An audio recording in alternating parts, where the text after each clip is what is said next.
Hello students, आज हम करेंगे सम लॉन्ग डिस्टेंस यूनिट्स जो कि लॉन्ग डिस्टेंस मेजर करने के काम आएगी। कौन कौन सी यूनिट है वो पढ़ते हैं। सबसे पहले है हमारे unit astronomical unit. Astronomical unit हमें पता है स्मॉल स्केल पर जब हम डिस्टेंस मेजर करते हैं लेंथ को मीटर में यूज कर लेते हैं, और ज़्यादा लेंथ मेजर करते हैं तो हम कर देते हैं किलोमीटर का यूज। लेकिन अगर उससे भी ज़्यादा अगर हमने लेंथ मेजर करनी है तो हम कौन सी यूनिट्स का यूज करेंगे? उसके लिए हम यूज करेंगे एस्ट्रोनॉमिकल यूनिट। कैसे इसको स्टैंडर्डाइज किया गया है? It is the average distance in between earth and sun. Earth और सन के बीच में जो एवरेज डिस्टेंस लिया गया है उसको हम बोलेंगे एस्ट्रोनॉमिकल यूनिट। नाम से ही पता लग जाता है एस्ट्रोनॉमी में यूज होएगी। लॉन्ग डिस्टेंस, कोई दो प्लैनेट्स है उनके बीच में डिस्टेंस फाइंड आउट यूज करने के लिए होएगी, स्टार्स के बीच में, और भी हम ऐसी बहुत सी यूनिट पढ़ने जा रहे हैं। सन और अर्थ के बीच में डिस्टेंस कैसे कैलकुलेट करेंगे? डिस्टेंस कैलकुलेट करना है तो डिस्टेंस हम ले सकते हैं speed into time. Speed is equal to distance by time, then distance is equal to speed into time. What is speed? Speed कितनी होगी? लाइट की स्पीड। लाइट की स्पीड होती है 3 × 10⁸ मीटर पर सेकेंड। और टाइम कितना लेगा? लाइट, सन की लाइट यहां से लेकर यहां तक आने में टाइम लेती है जो 498 second. 498 second approximately 500 second, 8 minute 20 second. इसको सोल्व कर लेते हैं। यह आएगा 1.496 × 10⁻11 metre. It means 1 AU is equal to 1.496 × 10⁻11 metre. Approximately ले लेते हैं 1.5 × 10⁻11 metre. This is astronomical unit for measurement of long distance. जो हम करने जा रहे हैं वो है लाइट ईयर।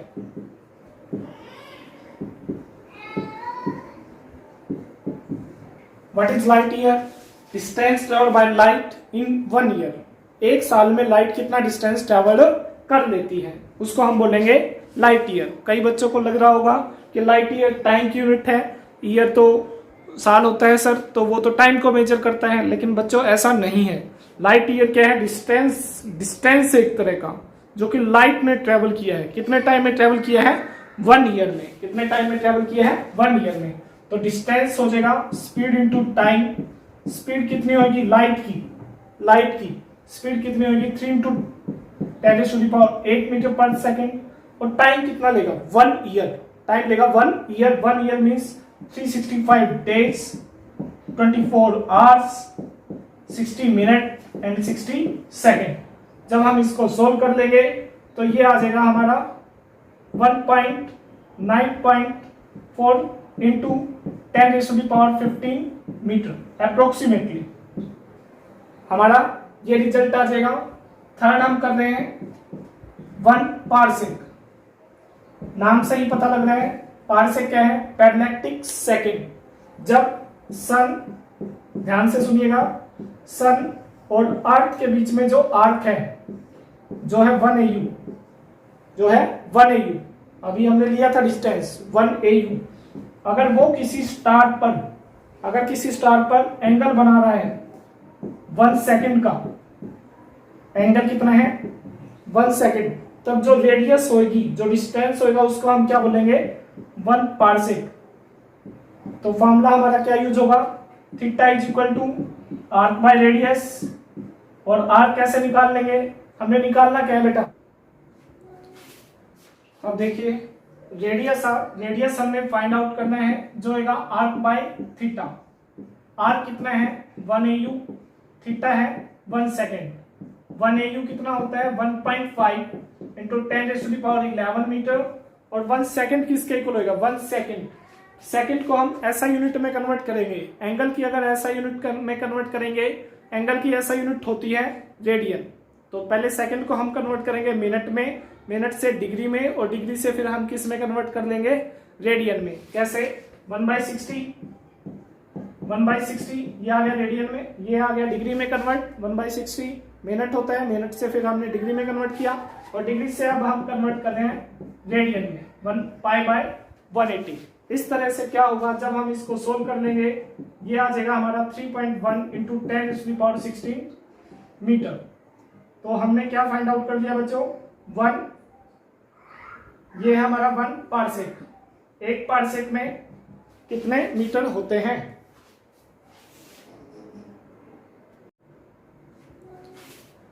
अब देखिए रेडियस हमने फाइंड आउट करना है जो होगा आर्क बाय थीटा। आर्क कितना है 1 AU, थीटा है 1 सेकेंड। 1 AU कितना होता है 1.5 इंटू 10⁻11 मीटर और 1 सेकेंड किसके इक्वल होगा 1 सेकेंड। सेकेंड को हम ऐसा यूनिट में कन्वर्ट करेंगे, एंगल की अगर ऐसा यूनिट में कन्वर्ट करेंगे, एंगल की ऐसा यूनिट होती है रेडियन। तो पहले सेकेंड को हम कन्वर्ट करेंगे मिनट में, मिनट से डिग्री में और डिग्री से फिर हम किस में कन्वर्ट कर लेंगे रेडियन में। कैसे 1/60 ये आ गया रेडियन में, ये आ गया डिग्री में कन्वर्ट। 1/60 मिनट होता है, मिनट से फिर हमने डिग्री में कन्वर्ट किया और डिग्री से अब हम कन्वर्ट कर रहे हैं रेडियन में, 1 पाई बाय 180। इस तरह से क्या होगा जब हम इसको सोल्व कर लेंगे, ये आ जाएगा हमारा 3.1 इंटू 10⁻16 मीटर। तो हमने क्या फाइंड आउट कर लिया बच्चों 1, ये है हमारा 1 पारसेक। एक पारसेक में कितने मीटर होते हैं करने होंगे।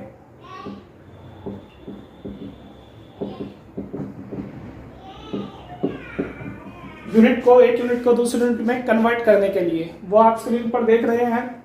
इसमें सब दे रखा है सेंटीमीटर, किलोमीटर, मिलीमीटर, माइक्रोमीटर। 10⁻² को हम क्या लिखते हैं, 10⁻³ को हम क्या लिखते हैं। इसके हम क्वेश्चन करते हैं। क्वेश्चन है find out 1 km is equal to dash millimetre. कैसे फाइंड आउट करेंगे, 1 किलोमीटर में कितना मिलीमीटर होता है। हम लिख लेते हैं यहाँ पे x, सपोज करें x होते हैं, x आएगा 1 km बाय 1 mm। km कितना होता है 10⁻³ मीटर और मिली होता है 10⁻³ मीटर। सोल्व कर लेते हैं, रिजल्ट आ जाएगा हमारा 10⁻⁶, -3 ऊपर जाएगा +3, 3 कितना हो जाएगा 10⁻�6। तो सोल्व करके आया हमारा 1 km is equal to 10⁻�6 mm। 1 km में आ रहा है 10⁻�6 mm। इस तरह से हम सोल्व कर सकते हैं 1 किलोमीटर में कितने मिलीमीटर होते हैं। नेक्स्ट क्वेश्चन कर रहे हैं 1 cm में कितने डेसीमीटर होते हैं। 1 cm में कितने डेसीमीटर। x लिख लेते हैं, वैसे ही x आ जाएगा 1 cm बाय 1 dm। cm होता है सेंटी 10⁻⁻² और डेसी होता है 10⁻⁻1। सोल्व कर लेंगे इसको, ये आ जाएगा हमारा 10⁻⁻1। ये हो गया 1 सेंटीमीटर में 10⁻⁻1 डेसीमीटर। मतलब जो 1 सेंटीमीटर होता है हमारा 1 cm is the 1/10th part of decimetre. Decimetre का कौन सा पार्ट होगा 1/10th part. Law of conservation of charge, law of conservation of charge. Law of conservation of charge क्या है, charge on a body always remains constant. हालांकि ये concept हमने 10th में भी कर रखा है और आगे हम 12th में भी करेंगे कि एक बॉडी के ऊपर जो चार्ज है वो हमेशा कैसा रहेगा, कांस्टेंट रहेगा। इलेक्ट्रॉन के ट्रांसफर से ही क्या आता है, चार्ज आता है। इसको हम बोलेंगे law of conservation of charge. ये हमारे करंट इलेक्ट्रिसिटी से भी रिलेटेड है। बेसिक आएगा उसमें चार्ज, इलेक्ट्रोमैग्नेटिज्म का बेस है। Charge on A system always remains constant. Charge होता क्या है, इलेक्ट्रॉन के ट्रांसफर से आता है। इलेक्ट्रॉन लूज करते हैं, गेन करते हैं, उससे आता है चार्ज। दूसरा है law of conservation of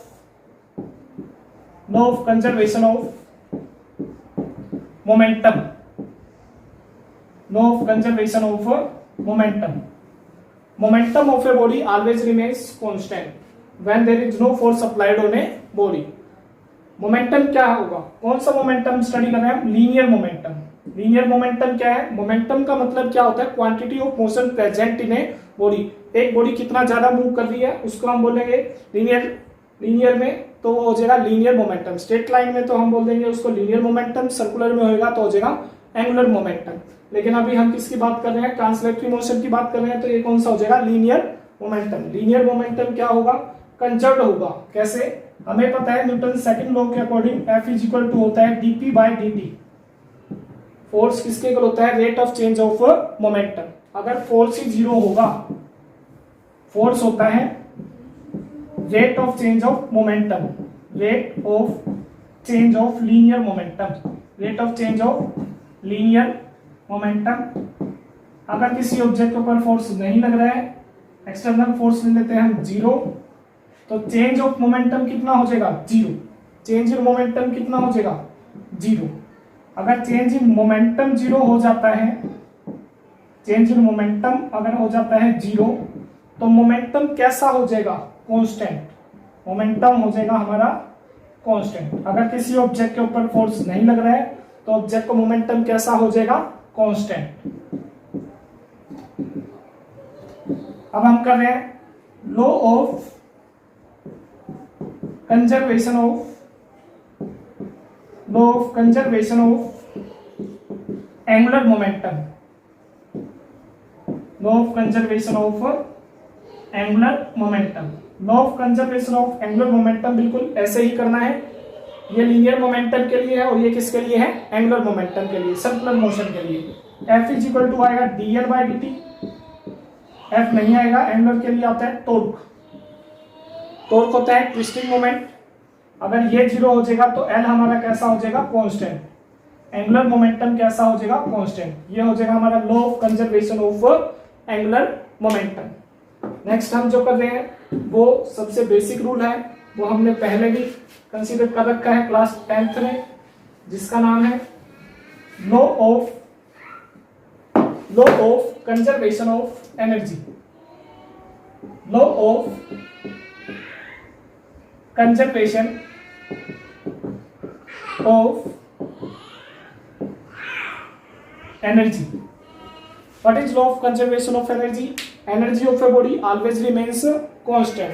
her body की एनर्जी हमेशा कैसे रहेगी, कांस्टेंट रहेगी। But however it can be transform from one form to another form. एक फॉर्म से हम इसको दूसरी फॉर्म में आसानी से कन्वर्ट कर सकते हैं। फैन चल रहा है, फैन किस लिए चल रहा है, इलेक्ट्रिसिटी आ रही है, इलेक्ट्रिसिटी को, इलेक्ट्रिक एनर्जी को हम कौन सी एनर्जी में कन्वर्ट कर पा रहे हैं, मैकेनिकल एनर्जी में। इसी तरह से इलेक्ट्रिक आयरन है, इलेक्ट्रिक एनर्जी को हम कौन सी एनर्जी में कन्वर्ट कर रहे हैं, हीट एनर्जी में। Sources of energy class 10th में आपने ये स्टडी कर रखा है, वो हमारा law of conservation of energy. Basic 4 rule है लॉ ऑफ कंजर्वेशन के, ये चारों के चारों हमारे फिजिक्स में जनरली यूज होते हैं। But one system of unit into another system कैसे कन्वर्ट करेंगे, सपोज करो किसी भी क्वांटिटी को हम number into unit is equal to number into unit में कन्वर्ट कर सकते हैं। कोई भी क्वांटिटी को हम लिख सकते हैं, एक यूनिट में कन्वर्ट करेंगे तो एक अलग नंबर आएगा, दूसरी यूनिट में लिखेंगे तो अलग नंबर आएगा। सपोज करो लेंथ मेजर की है मैंने कहीं की, लेंथ मेजर की है तो लेंथ कैसे मेजर करेंगे, या तो बोल सकते हैं हम इसको 1 मीटर, कहीं की लेंथ मेजर की है 1 मीटर, या अगर यूनिट दूसरी चेंज करता हूं मैं सेंटीमीटर, तो मैं लगा सकता हूं 100 centimetre. Number 1 first unit, number 2 second unit. तो इस तरह से हम एक यूनिट को दूसरी यूनिट में कन्वर्ट कर सकते हैं। तो कैसे कन्वर्ट करेंगे, n2 की वैल्यू हम फाइंड आउट करते हैं, तो ये आ जाएगा n1 u1 by u2। n1 u1 mass, length और टाइम में आएगा एक सिस्टम में। ऐसे ही सेकंड यूनिट आएगी, second mass, length and time. Power ले लेंगे a, b और c। अब हम इसको कैसे लिखेंगे आगे, सपोज करो हमने कन्वर्ट करना है 1 न्यूटन को डाइन में। सबसे पहले न्यूटन और जो डाइन है वो किसकी यूनिट है, फोर्स की। फोर्स का डायमेंशन फॉर्मूला क्या होता है, m1 l1 t-2। यहां से जो इसकी पावर है वो a is equal to 1, b is equal to 1, c is equal to -2। ये यहां पुट कर देंगे। n2 की वैल्यू फाइंड आउट करनी है। n1 फर्स्ट सिस्टम में n1 की वैल्यू है 1, मास किस में होगा, एसआई सिस्टम में केजी, लेंथ होगी मीटर में, टाइम होएगा सेकंड में। सेकंड सिस्टम में मास होएगा जी में, लेंथ होएगी सीएम में, सेंटीमीटर में, टाइम होएगा सेकंड में। पावर पुट कर देते हैं एबीसी की, ए की वैल्यू 1, बी की वैल्यू 1, सी की वैल्यू -2, कट कर देते हैं, सोल्व करेंगे, केजी को जी में कन्वर्ट कर लेते हैं, 10 की पावर 3g पावर 1, 10 की power 2 cm by cm, cut करेंगे इसको, ये हो जाएगा 10 की पावर 3, यहां से 10 की पावर 2, टोटल हो जाएगा 10 की पावर 5। तो 1 न्यूटन में होते हैं बेटा 10⁵ डाइन। इस तरह के हम क्वेश्चन कर सकते हैं। अब हम कर रहे हैं the quantity which have same dimension can be added और सब्ट्रैक्टेड। कैसे करेंगे, सपोज करो लेंथ में लेंथ ऐड कर सकते हैं, मास में मास, टाइम में टाइम। किस तरह से करेंगे, हमें क्वेश्चन दे रखा है v is equal to a plus B T, find the dimension of a and b। a और b का डायमेंशन कैसे निकालेंगे, v का डायमेंशन गिवन है lt-1 वेलोसिटी, a का हमें नहीं पता, b का निकालना है, t होता है टाइम। अगर हम इसको कंपेयर करते हैं, ये करेक्ट है, अगर इक्वेशन करेक्ट है तो a का डायमेंशन आएगा इसके इक्वल lt-1 के, bt का जो डायमेंशन आएगा वो भी इसी के इक्वल आएगा lt-1 के। सोल्व कर लेंगे, b की वैल्यू आ जाएगी, t उधर ले जाते हैं lt-2, a की वैल्यू फाइंड आउट कर लेते हैं और किसकी, b की। इस तरह से हम डिफरेंट क्वेश्चन कर सकते हैं। सपोज हमें दे रखा है question v is equal to a plus b minus X square by C T, find the dimension of a b and c, a b and c, a b and c। कैसे निकालेंगे abc का dimension, b का हमें पता है lt-1 होता है, a plus b minus x दे रखा है पोजीशन, पोजीशन का होएगा l का स्क्वायर, c t होता है टाइम t। a का तो बेटा डायरेक्ट यहीं से ही आ जाएगा lt-1, कंपेयर कर लेंगे, b में l स्क्वायर सब्ट्रैक्ट कर रखा है, same quantity which have same dimension can be added और सब्ट्रैक्टेड, तो b का आ जाएगा यहां से l स्क्वायर, तो रह गया lt-1 is equal to a का हो चुका है, b का भी हो चुका है, अब बचा हमारा c का, तो l स्क्वायर में से l स्क्वायर जाएगा l स्क्वायर। इसका हम डायमेंशन इसके कंपेयर कर लेते हैं या इसके कंपेयर कर लेते हैं, l square by C T का डायमेंशन आ चुका है lt-1, c का आ जाएगा, सोल्व कर लेंगे, c का आ रहा है हमारा l ओनली, अगर हम इसको सोल्व करते हैं तो कैसे, l square by C T is equal to lt-1, c आ जाएगा l square by t into lt-1, t-1 से t कैंसिल, l से l, तो ये बच गया l। ये आ गया हमारा a b और c के डायमेंशन। तो क्वांटिटी विच है same dimension can be added और सब्ट्रैक्टेड, उनके क्वेश्चन हैं। आप और